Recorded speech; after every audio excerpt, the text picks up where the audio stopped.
महिला युग कहना चाहिए। जब से फेमिनिज्म चला, जब से थोड़ा स्त्रियों में चेतना आई फ्रांस की तरफ से, तब से मैं मानता हूँ कि महिला युग है। पुरुषों को आत्मालोचन करना चाहिए, अपने गिरेबा में झांकना चाहिए।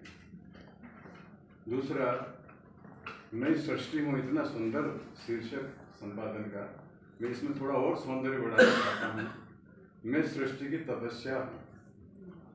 सृष्टि होना इतनी बड़ी बात नहीं जितना सृष्टि रच करके तपस्या करना है। स्त्री तपस्या का ही नाम है। मैंने अपने माँ को देखा है, जब से मैंने होश संभाला है, उससे बड़ी तपस्या क्या हो सकती है? उसके अलावा कोई भगवान ईश्वर वगैरह क्या हो सकते हैं, मुझे समझ में नहीं आता।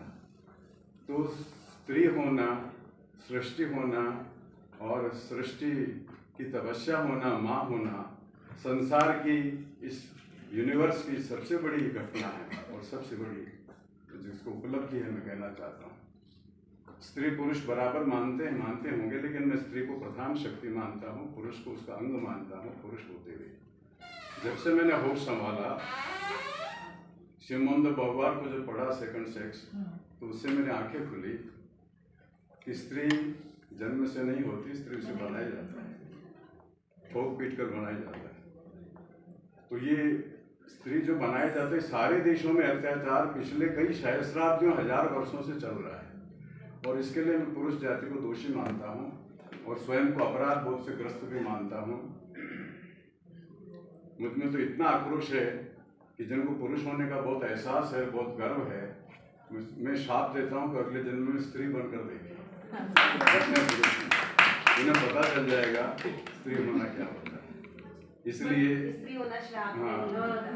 तो ये सारे पुरुष अगले जन्म में स्त्री बनकर देखें, और स्त्री बनकर नहीं देखे तो कम से कम अपने आसपास देखें, जो स्त्रियों की तपस्या उसे देखें। एक मैंने एक छोटा सा, स्त्री को देवी कहना, स्त्री को पूजनी कहना, ये पुरुष की चीटिंग है। इंसान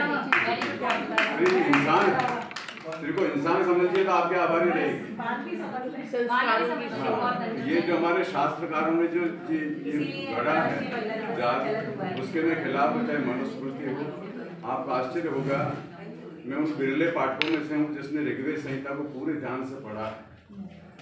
एक भी मंत्र ऐसा नहीं है जिसमें पुत्री की कामना की गई, एक भी मंत्र नहीं, मैं गारंटी से कहता हूँ।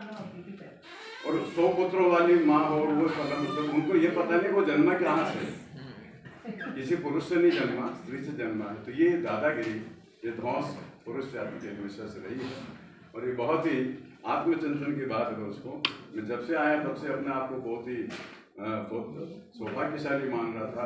सौभाग्यवती स्त्रियाँ ही नहीं होती, सौभाग्यवान पुरुष भी होते हैं, उनमें से मैं एक हूँ कि आप सब लोगों के बीच में